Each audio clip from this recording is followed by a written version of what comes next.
Evangelho segundo Marcos, capítulo 5, nessa primeira leitura, versículos 1 a 9. Diz assim a palavra do nosso Deus. Marcos 5, versículos 1 a 9. Jesus e os discípulos chegaram à outra margem do mar, a terra dos Gerazenos. Ao desembarcar, logo um homem possuído de espírito imundo veio dos túmulos ao encontro de Jesus. Esse homem vivia nos túmulos e ninguém podia prendê-lo, nem mesmo concorrentes.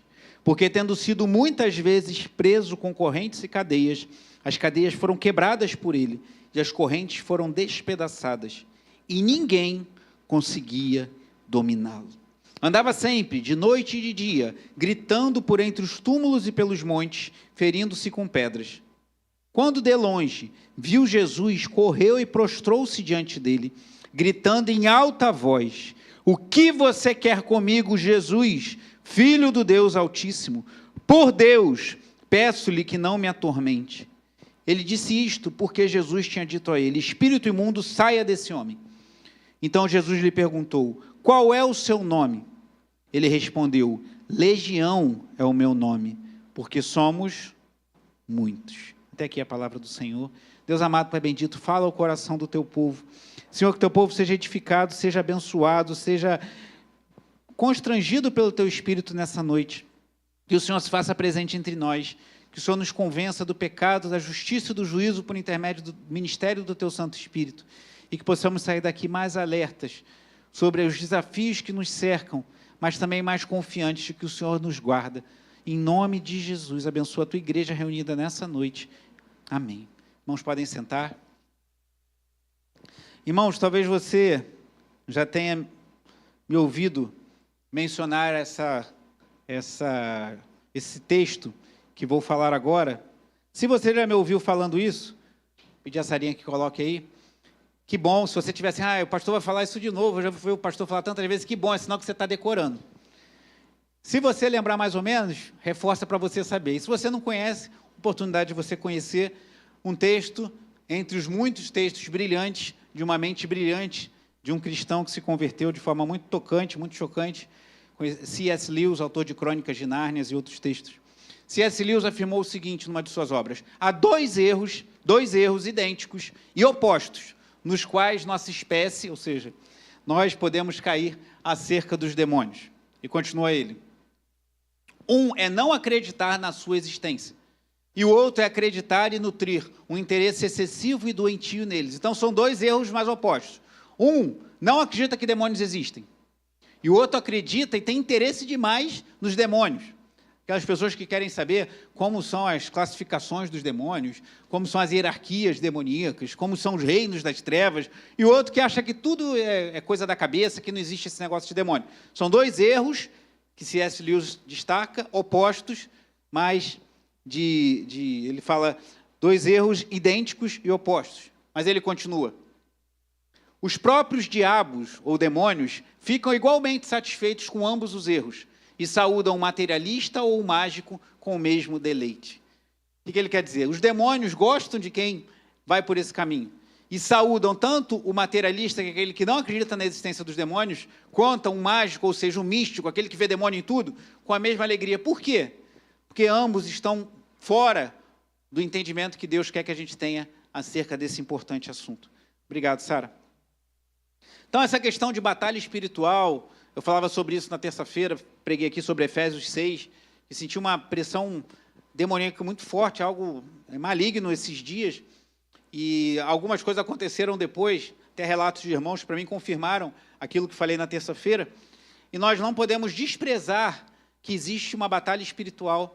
E como eu falava terça-feira, só tem um jeito da gente ficar imune a essa batalha, não participar disso. A gente pedir para Deus nos levar. Só estaremos livres dessa guerra que atua nesse mundo, essa investida das trevas, quando nós estivermos na presença do Senhor, nos céus, ou quando Jesus voltar em novos céus e nova terra. Até lá, teremos que lidar com essa realidade. E não devemos agir como místico que vê demônio em tudo, nem como materialista que acha que isso é coisa da cabeça dos outros, que é tudo resultado do trabalho humano e as pessoas ficam colocando chifre em cabeça de cavalo ou em cabeça de demônio, mas, na verdade, não devemos ir para um extremo nem para o outro. O texto lido fala de uma possessão demoníaca muito agressiva, de uma possessão demoníaca muito chocante, uma legião de demônios literalmente destruindo a vida de um homem. Mateus fala que eram 2 homens, Lucas já fala de um deles. E aí, talvez você pense, mas a Bíblia está errada, então por que Mateus fala que são 2, aqui fala que é 1 em Marcos e em Lucas? Não necessariamente tem um erro, tem uma explicação simples para isso. Mateus pode ter falado dos 2 homens, mas Lucas e Marcos focaram os olhos em um deles, que é o relato que estamos vendo, que talvez você já tenha ouvido falar como um endemoniado gadareno ou gerazeno, que são diferentes nomenclaturas para aquela região que está próximo a Decápolis, Deca de 10, Polis, cidade, 10 cidades. É importante você guardar isso, que no final você vai entender por que é importante entender Decápolis. E aquele homem estava possuído de demônios. E algumas coisas que esse texto já nos ensina de cara. Demônios, espíritos malignos, imundos existem. A Bíblia deixa isso claro. Em nenhum momento a Bíblia nos dá margem para entender que não existem demônios, que não existem hostes malignas, que não existem espíritos imundos. A Bíblia nos mostra isso claramente, do início ao fim, desde a serpente que aparece lá em Gênesis 3, que é identificada com o diabo em Apocalipse 12, até o final, quando o diabo é lançado com os demônios, com a besta, com o falso profeta, no lago para sua condenação eterna, no lago de enxofre. A Bíblia fala sobre isso. Então, isso é uma realidade. Demônios existem. Esse texto também nos ensina que demônios possuem pessoas. Possessão demoníaca é algo real. Eu não creio que demônios possuam cristãos. Eu creio que todo cristão verdadeiro possui o Espírito Santo, e onde há luz não pode haver trevas. Mas demônios sugestionam pessoas cristãs. Então você pode não ser dominado por possesso por demônios como aquele homem aqui no relato mas você pode ser sugestionado. Sabe aquela vozinha que às vezes vem na tua cabeça? Mas fulano falou isso, você paga na mesma moeda, faz isso, faz aquilo. Pode ser, como eu falei terça-feira, uma seta inflamada do maligno para gerar problema na sua vida, para gerar problema nos seus relacionamentos, no seu relacionamento conjugal, no seu relacionamento com seus filhos, no seu relacionamento de trabalho. É curioso, irmãos, fica com essa informação, eu não vou falar muito sobre isso, que eu preguei sobre Efésios 6 na terça-feira, mas Paulo fala sobre batalha espiritual em Efésios 6, a partir do versículo 10. Mas no final do capítulo 5 e no início do capítulo 6 de Efésios, ele fala sobre relacionamentos.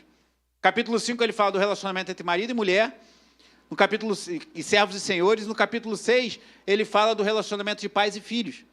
Eu creio que nem à toa que logo depois ele fala de batalha espiritual, porque se tem um lugar onde Satanás mais tenta gerar ruídos, é nos relacionamentos, inclusive na igreja.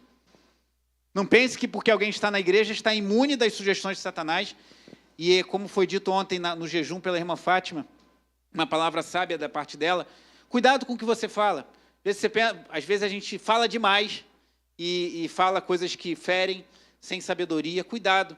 Não permita que a sua boca, você pode não ser possesso por demônios, mas pode emprestar a sua boca para que Satanás fira pessoas e gere males na comunhão. Cuidado com isso. Então, se tem um lugar onde o diabo tenta fortemente, é nos relacionamentos, e para mim isso está claro no fluxo do texto de Efésios 5 e Efésios 6. Mas não vou pregar sobre Efésios 5 e 6, mas sobre esse texto, esse relato marcante aqui do endemoniado gadareno ou gerazeno. Mas aprendemos, demônios existem, demônios possuem pessoas, demônios podem tentar pessoas, afinal, Satanás não tentou o próprio Cristo no deserto? Ele tentou Jesus, se ele tentou Jesus, ele não vai tentar você? Aprendemos também que demônios têm estratégias, pois ele tentou Jesus, eu creio que durante toda a tentação, mas de forma mais incisiva, quando Jesus estava mais fragilizado, após 40 dias de jejum. Então, há estratégias do inferno.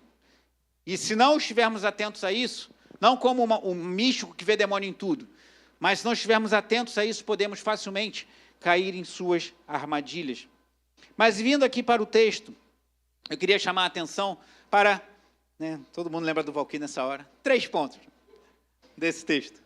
Primeiro, eu vou pedir ajuda dos universitários, ou da universitária, que não é mais universitária, já é formada, Sara. Mas, primeiro ponto, o indomável possesso. Como lemos aqui, aquele homem era indomável. Ninguém conseguia domá-lo. Depois, a legião de demônios. E, por fim, o missionário improvável. Então, aquele homem que era um possesso indomável se torna um missionário improvável. E é sobre isso que vamos ver, os versículos estão ali. Depois, se você quiser copiar, quem gosta de anotar, isso é bom. Você pode ouvir a pregação depois, ou então você anota e depois você relê o texto com esses tópicos. Isso ajuda você nesse trabalho de fixação da palavra de Deus. Mas, primeiro ponto, então, o possesso indomável. Pode deixar projetado aí, por favor. Versículo 1 de Marcos 5. Jesus e os discípulos chegaram à outra margem do mar, a terra dos Gerazenos ou Gadarenos.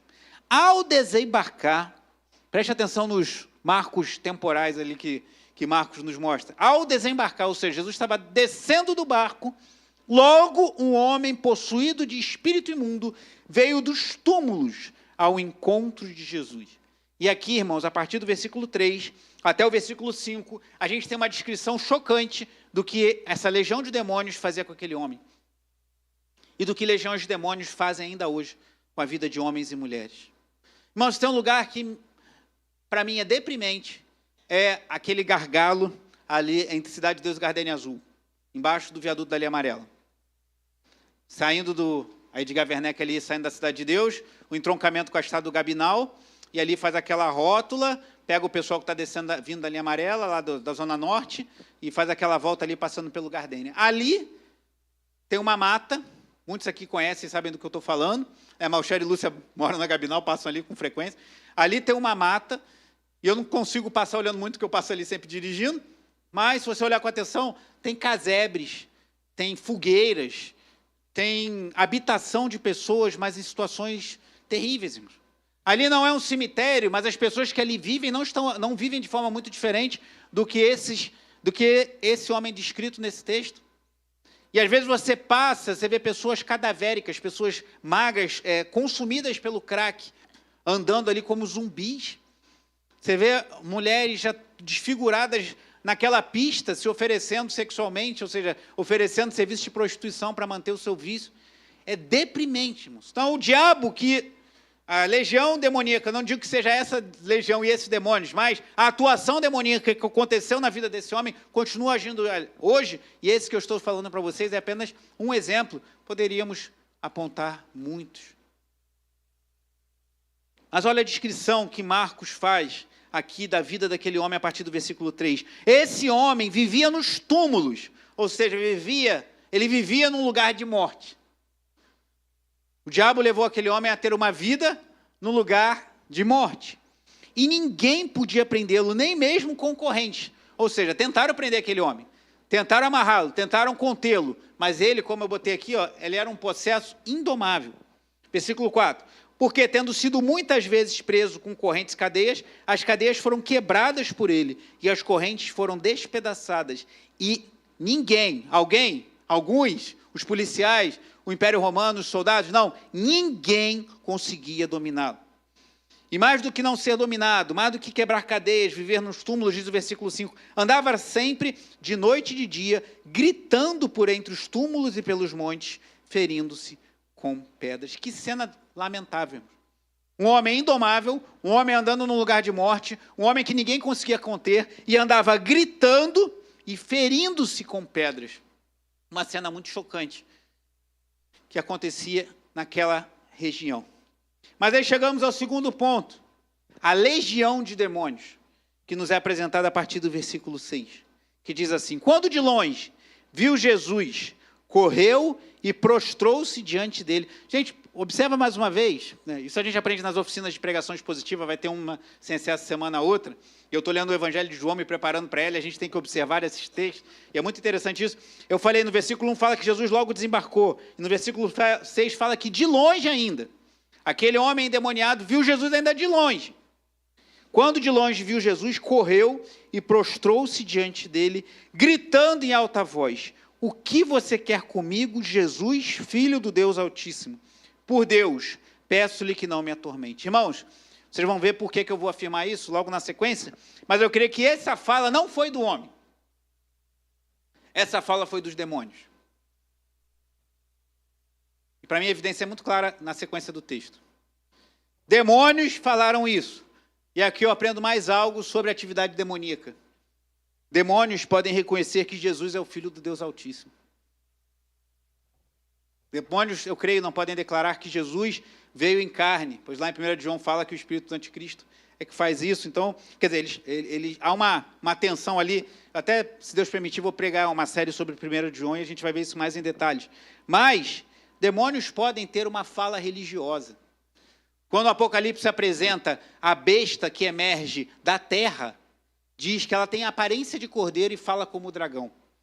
Aparência de uma religião piedosa, mas você discerne que aquela obra é das trevas pela fala.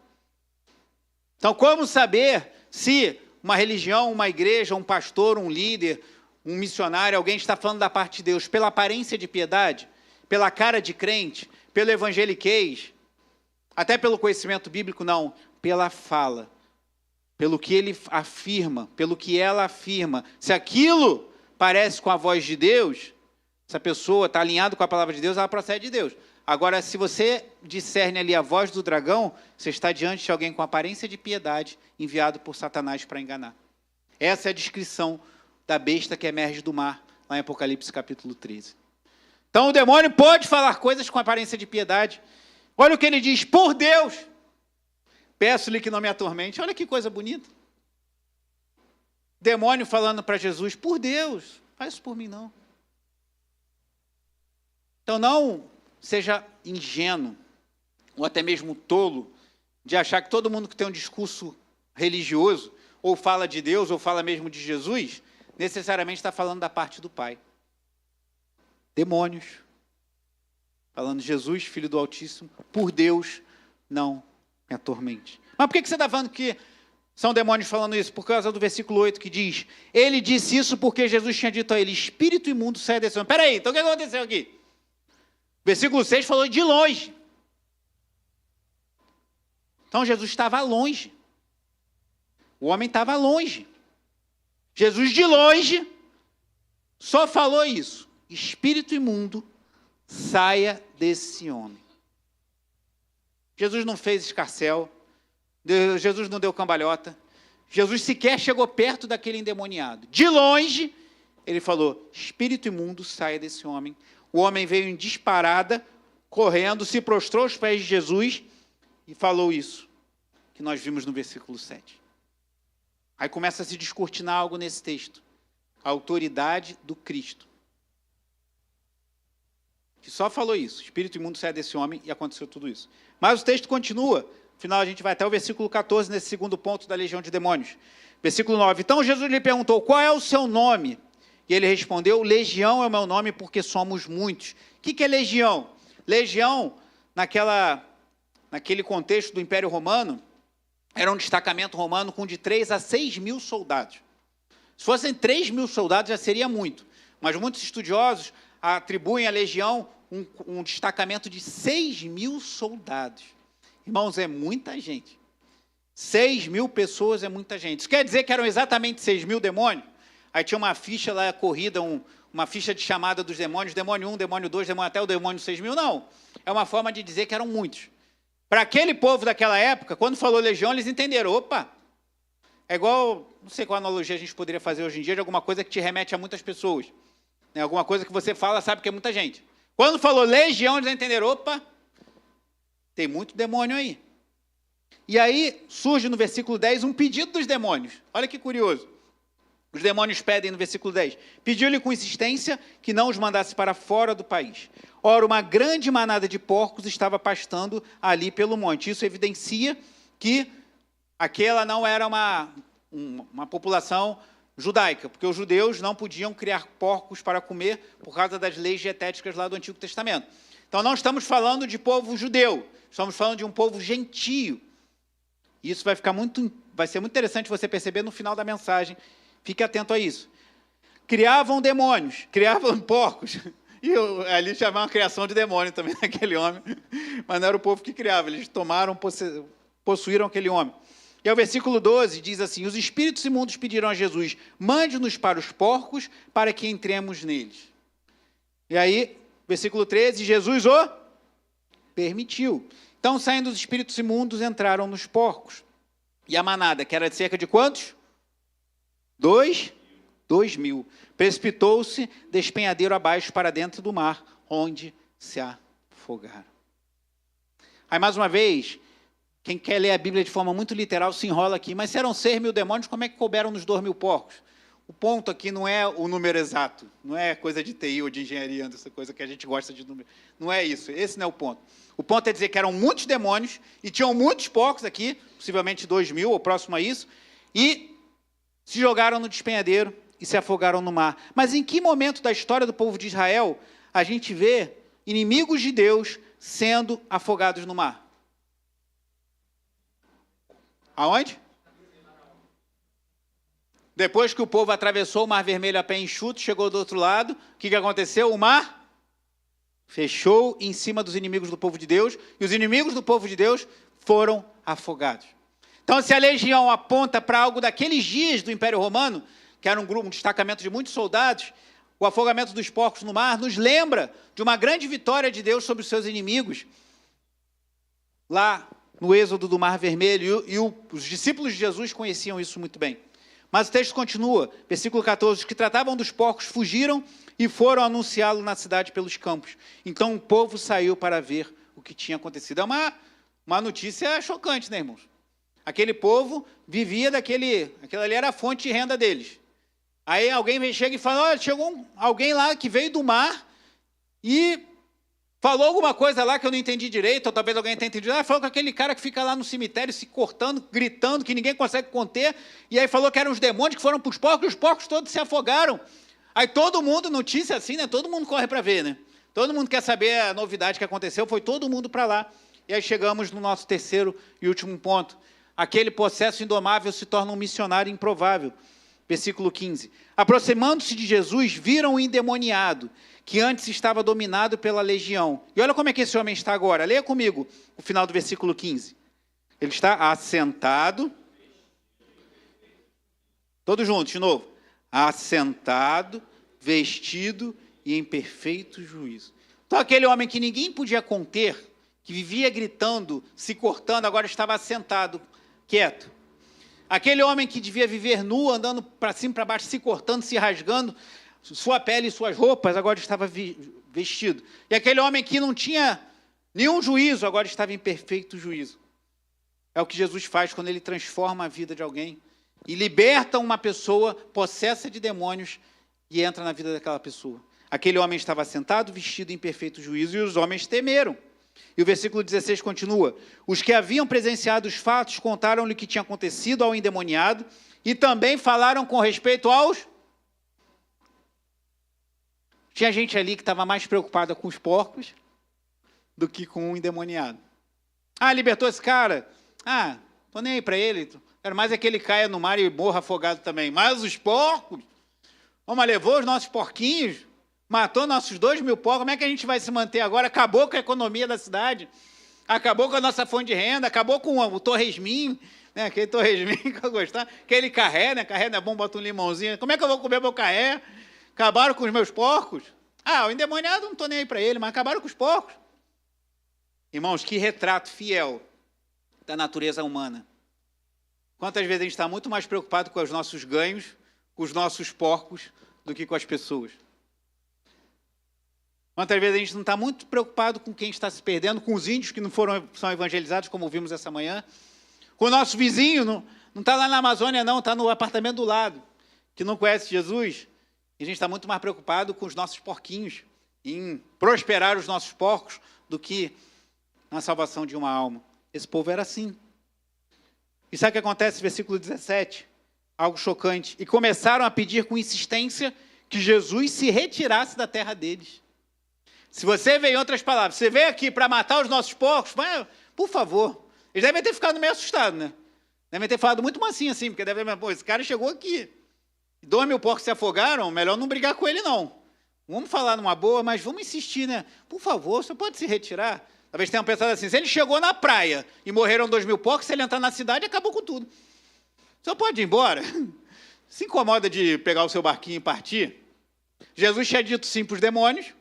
Os demônios pediram o quê? Qual foi o pedido dos demônios? Entrarem nus. E Jesus disse o quê para os demônios? Sim. Né? Jesus deixou os demônios entrarem nos porcos. Que mostra também que Jesus tinha autoridade. Os demônios podiam falar assim, ah, tá bom, vou sair desse homem e vou entrar nos porcos. Não, eles pediram autorização a Jesus. Então mostra quem manda na parada ali. E Jesus disse o quê para os demônios? Ok, pode ir para os porcos. E agora o povo pede, o senhor pode meter o pé, por gentileza? O senhor pode voltar no barquinho que veio? Se incomoda de ir embora? E aí o versículo 18 diz, quando Jesus estava entrando no barco, aquele que antes estava, ou seja, Jesus disse sim para eles também, tudo bem, estou indo. Jesus estava entrando no barco, aquele que antes estava possuído pelos demônios, pediu com insistência que Jesus deixasse ficar com ele. Eu já preguei essa mensagem aqui, talvez você lembre. Hã? Foi? Eu nem lembro quando. Eu já preguei muito, quando eu nem estava no Anil e já preguei uma outra vez também. E me chamou muita atenção isso, eu falei isso aqui, falei isso na freguesia também. Jesus disse sim para os demônios, pode entrar nos porcos. Jesus disse sim àquele povo mercenário lá de Gadara. Ok, vocês querem que eu vá embora? Estou indo. E agora o homem pede simplesmente, aquele homem que estava possuído, aquele homem que vivia gritando, aquele homem que ninguém domava, aquele homem que andava por lugares de morte, aquele homem que andava se cortando, aquele homem que andava gritando e que agora foi liberto e estava assentado em perfeito juízo e vestido, pede a Jesus para ir com ele. O que você acha que Jesus, pela lógica humana, faria? Se disse sim para os demônios, se disse sim para aquele povo ímpio, qual o problema do cara ir com ele? Pô, entra aí, cara, cabe mais um barquinho, comporta mais um, pode vir. Mas olha o que Jesus respondeu no versículo 19. Jesus, porém, não o permitiu. Ao contrário, ordenou-lhe, vá para a sua casa, para os seus parentes, e conte-lhe tudo o que o Senhor fez por você e como teve compaixão de você. E aqui eu começo a fazer uma aplicação. Tem coisas que você não entende, irmãos. A igreja evangélica hoje tem uma mentalidade muito mecanicista. A gente quer controlar as coisas, igual as mecânicas, né? Você liga o carro, você vira a chave, você quer que o carro ligue. Você aperta o botão do micro-ondas, você quer que a comida esquente. Você, sei lá, pega o celular e liga, você quer que faça uma ligação. Você posta alguma coisa na internet, você quer que aquilo funcione. Nós temos uma mentalidade muito mecanicista no que tange ao reino de Deus, mas não é assim que funciona com Jesus. Ninguém manda nele, ele está no controle. Ele que manda. Então o demoniado, o ex-endemoniado, viu, pô, deixou os demônios irem para lá. Atendeu o pedido do povo e entrou no barco, o que eu pedi ele vai me conceder também. Qual foi a resposta de Jesus? Não! Talvez você pense assim, mas por que o Senhor fez isso?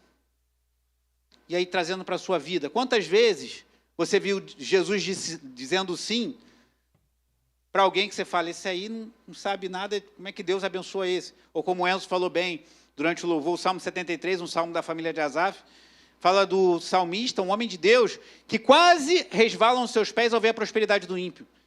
E ele fala que eles tinham saúde. O ímpio tem saúde, todo mundo gosta dele, tem prosperidade, tem tudo de bom. E talvez você fale assim, por que Jesus diz tanto sim para aquele bendito? E eu que sou seu servo, sou sua serva, busco ao Senhor, honro ao Senhor, vivo uma vida para glorificar a Deus, ouço não toda hora. Talvez esse endemoniado tenha pensado isso, esse ex-endemoniado. Jesus continua trabalhando assim, irmão. Então, o que eu te sugiro? Ao invés de ficar tentando controlar Deus, ou botar Jesus numa planilha de Excel, e para a gente que gosta, funciona muito bem, mas só para o trabalho, para as coisas do dia a dia. Se submete à vontade do Senhor. E se ele disser não, amém, Senhor. Eis-me aqui. Porque Jesus disse um não, mas tinha um propósito muito claro, que ele esclareceu, ele não deixou em mistério. Como nós lemos, ele falou, vá para a sua casa, para os seus parentes, e conte-lhes tudo o que o Senhor fez por você, e como teve compaixão de você. Então, mais importante do que acompanhar a comitiva apostólica, que estava com Jesus, era aquele homem pregar naquela região gentílica. Lembra que eu falei, eles criavam porcos, eles não eram judeus. Começar a preparar o terreno para o evangelho que ia chegar lá, alguns anos depois, quando a igreja foi espalhada pelo mundo. O versículo 20 deixa isso claro. Então ele foi e começou a proclamar em Decápolis, Decapolis, 10 cidades, tudo o que Jesus lhe tinha feito, e todos se admiravam. Então aquele homem que era um possesso indomável, agora é um missionário improvável. Alguns chamam esse de o primeiro missionário aos gentios. Ele estava em terra gentílica, Decápolis era uma terra gentílica que não judaica, não era a terra dos judeus, criavam porcos, ou seja, maior evidência que tem que não eram judeus. E esse homem foi falar de Jesus, e todos se admiravam, e ele pregou naquela região de 10 cidades. Alguns estudiosos da história da igreja, isso não está na Bíblia, mas alguns sugerem que esse homem se tornou um missionário de fato, e alguns sugerem até que ele se tornou bispo de Decápolis. Isso nós não temos como comprovar, mas uma coisa a gente pode inferir do texto, não é muito difícil de pensar. Aquele homem foi pela cidade falando, eu era endemoniado. Talvez alguém tenha falado, e você era aquele que foi do cemitério, eu fui sepultar o meu ente querido e vi você correndo, gritando lá, fiquei com medo de você, era eu mesmo, mas agora eu estou bem, estou em perfeito. O que aconteceu contigo, cara? Há um homem chamado Jesus de Nazaré, chegou, repreendeu uma legião de demônios que me dominava, e agora eu estou aqui, em perfeito juízo, vestido e falando para você desse poder. E ele foi falando, e foi falando, e falando. Só que o ministério de Jesus continuou rolando. Jesus pegou o barquinho e foi embora. E continuou pregando. E continuou curando enfermos. E continuou pregando o evangelho. E continuou ressuscitando mortos. E continuou fazendo tudo. E continuou sendo hostilizado pelos líderes religiosos judeus.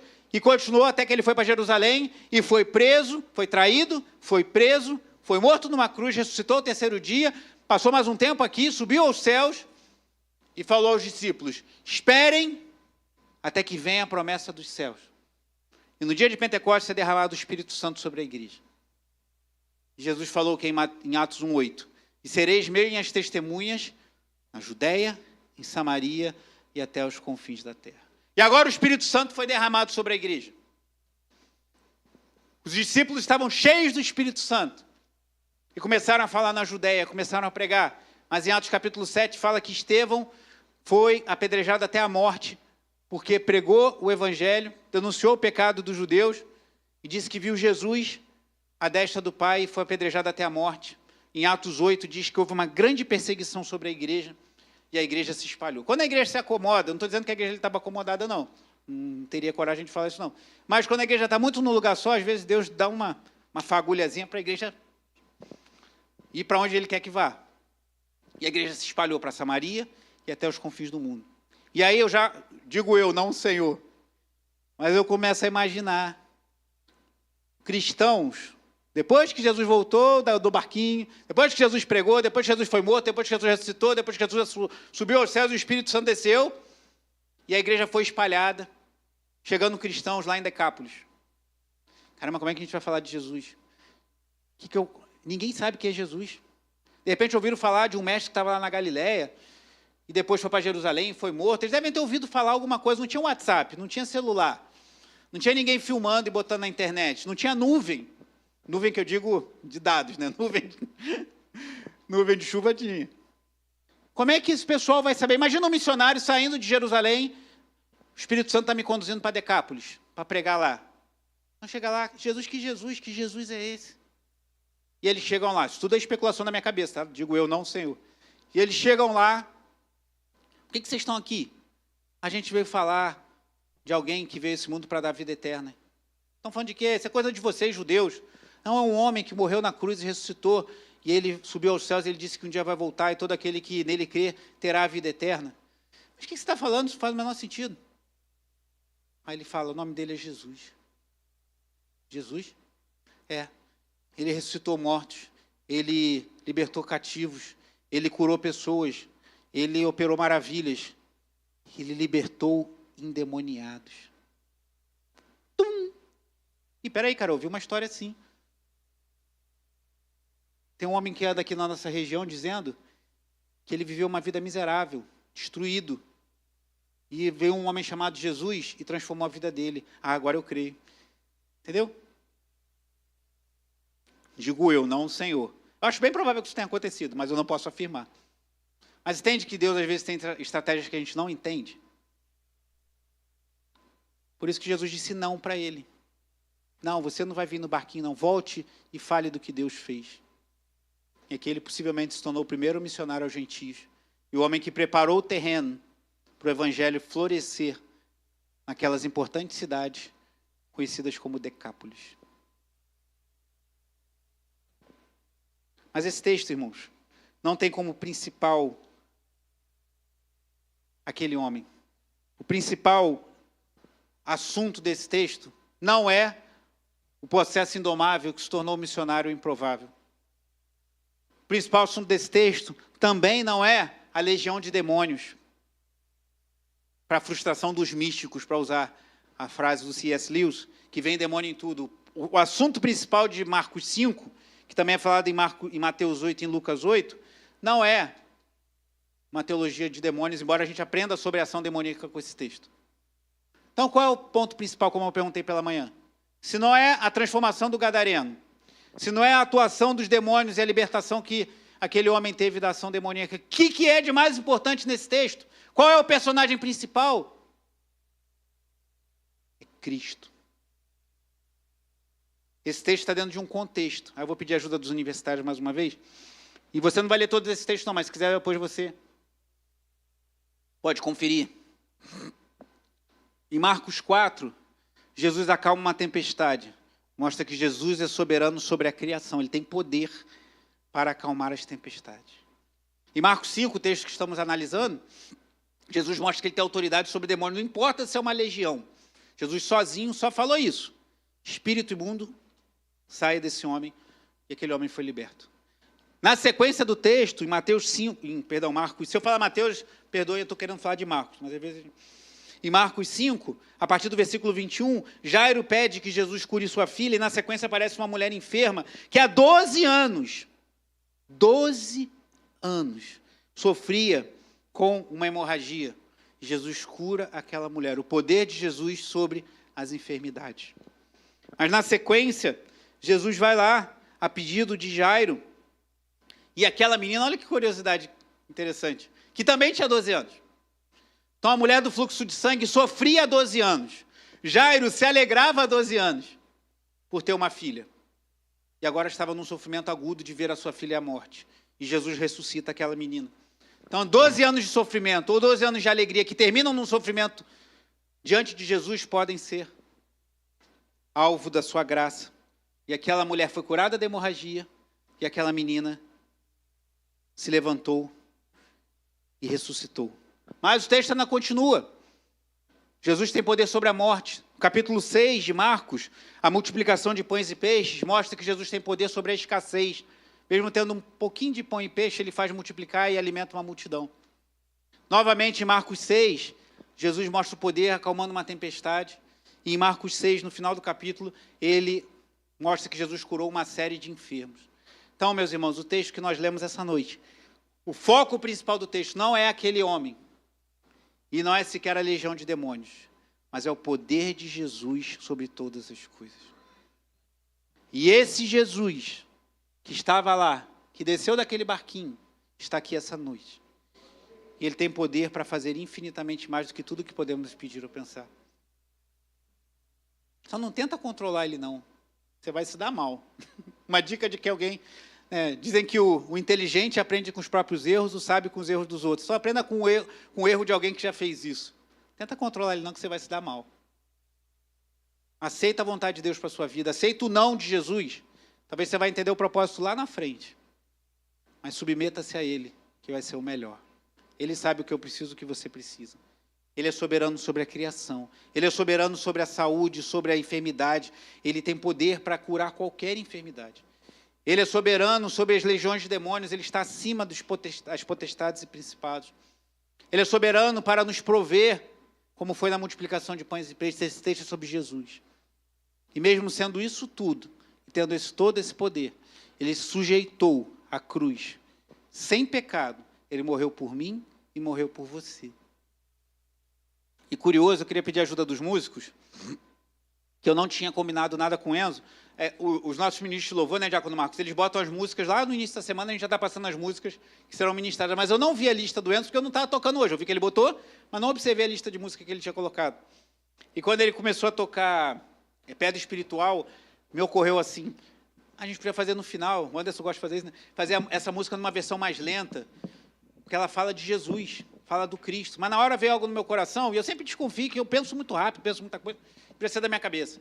Não, mas essa música aí, não é essa música não, vai vir outra. E aí quando Enzo ministrou a segunda música, eu falei, meu Deus, só vem estar no óleo mesmo. Ele não sabia o que eu ia pregar, não sabia de nada. E a música fala exatamente, uma música, acho que é da Lagoinha essa música, né? E ela fala exatamente sobre a superioridade de Jesus sobre muitos aspectos. E sobre o maior milagre que Ele operou em nossas vidas, que é a salvação. Ele nos salvou, Ele nos resgatou. E esse é o maior milagre, irmãos. Nós fomos libertos da possessão, se for o caso, de demônios, ou do domínio de demônios, do domínio da carne, do domínio do pecado, do domínio do mundo, para vivermos para a glória do Senhor.